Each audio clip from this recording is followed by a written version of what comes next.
Oke, halo teman-teman. Jadi di video ini kita akan membahas tentang azimut dan biring. Jadi azimut dan biring ini merupakan metode penulisan tentang bagaimana kita menyatakan sebuah arah. Jadi yang pertama aku akan bahas azimut. Jadi perbedaan azimut dan biring ini adalah pada titik acuannya. Jika pada azimut itu titik acuannya itu ada di arah utara, sedangkan biring ini titik acuannya itu bisa utara atau selatan. Kemudian di azimut ini kita menuliskan nilai arahnya seperti ini. N, kemudian sebuah nomor, kemudian E. Nah, ini maksudnya apa? Jadi N itu merupakan titik dari mana kita mulai, yaitu utara. Kemudian E itu maksudnya kita berputar dari utara ke arah timur.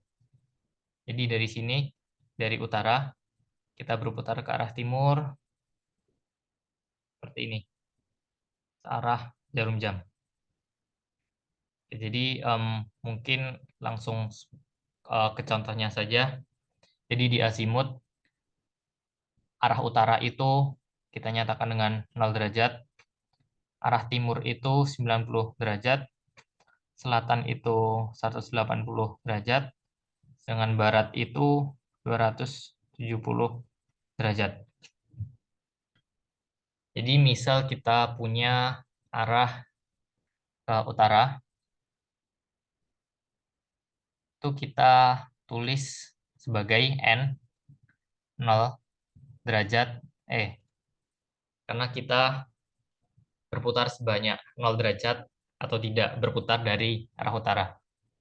Jika kita punya arah ke timur, itu kita nyatakan dengan N 90 derajat E.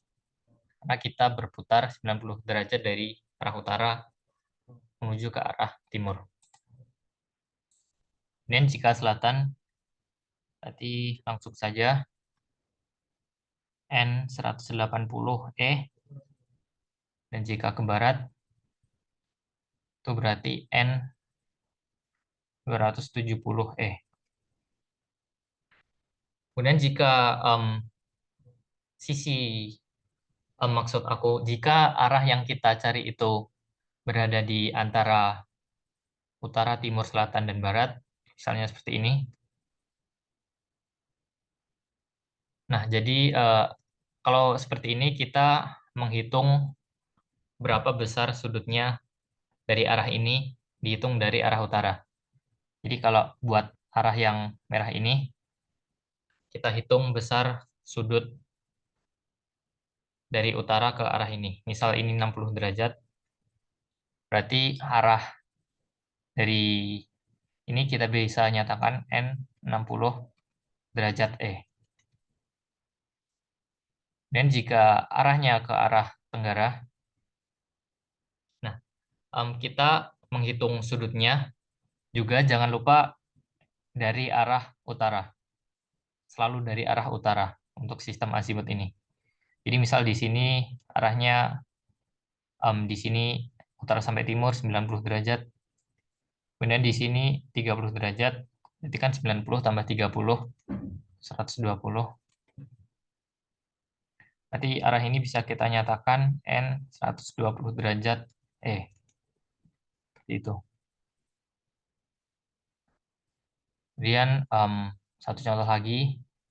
Misal arahnya seperti ini. Jadi kita hitung lagi sudutnya dari arah utara. Dan jangan lupa searah jarum jam. Mungkin aku kasih note di sini lah. Searah jarum jam. Oke, jadi untuk arah yang ini, kita hitung sudutnya dari utara ke searah jarum jam. Jadi kita tahu ini dari sini itu 180 derajat. Kemudian ini misal besar sudut ini 45 derajat. Berarti 180 tambah 45 itu 225. Jadi area ini kita bisa nyatakan sebagai N225E. Oke, seperti itu buat azimut. Sebenarnya cukup simpel, cuma kita perlu berlatih membayangkan arah dari azimut itu. Oke, kemudian yang kedua itu adalah biring. Jadi di biring kita bisa menggunakan acuannya utara atau selatan. Jadi di sini ada lebih fleksibel lagi tentang bagaimana cara kita menulisnya. Itu kita bisa menggunakan N, E, seperti biring, seperti azimut tadi. Jadi dari acuan utara kita putar sudutnya ke arah timur. Atau kita juga bisa memutar arahnya ke arah barat menggunakan NW. Jadi nanti menghitungnya kita dari arah utara, kita hitung ke arah barat. Sama juga dengan jika kita menggunakan acuan selatan, kita bisa berputar ke arah timur atau berputar ke arah barat. Jadi misal langsung saja, misalkan kita punya arah ke utara, jadi di sini kita bisa menyatakan sebagai N 0 derajat E atau N 0 derajat W, karena kita tidak berputar dari arah acuan kita utara. Sedangkan jika ke selatan, kita bisa menulisnya ini sebagai S 0 derajat E atau S 0 derajat W. Kalau ke arah timur, kita bisa tuliskan N 0 derajat E atau S 0 derajat E. Sama saja. Dan jika ke barat, kita juga sama. Benar. Jika ke arah barat, kita bisa menuliskannya ini sebagai N 0 derajat W atau S 0 bukan 0 derajat. N 90 derajat W dan S 90 derajat W. Itu juga dengan arah timur. Ini 90 derajat, 90 derajat. Oke. Kemudian jika arah yang kita cari itu tidak di utara, timur, selatan, atau barat, misal seperti ini, jadi kita memilih titik acuan mana yang paling dekat. Jadi misal untuk arah ini, antara utara dan selatan, itu kan lebih dekat utara. Jadi kita gunakan titik acuan utara. Jadi kita ukur besar sudut ini, misal di sini 50 derajat. Kemudian kita tahu ini berputar ke timur dari arah utara. Jadi ini bisa kita nyalakan dengan N50 derajat E. Itu. Kemudian contoh lain, misal kita punya arah ke sini. Kita coba lihat dari acuan utara atau selatan. Dulu lebih dekat dari utara. Jadi kita ukur sudut antara arah ini dan utara. Misal di sini 45 derajat. Kemudian kita tahu ini kita berputar ke arah barat. Jadi ini bisa kita tulis sebagai N45 derajat W. Kemudian contoh yang lain yaitu misal di arah ini.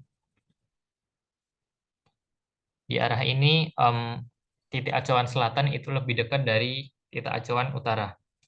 Jadi kita menggunakan titik acuan selatan dan kita ukur sudut di sini.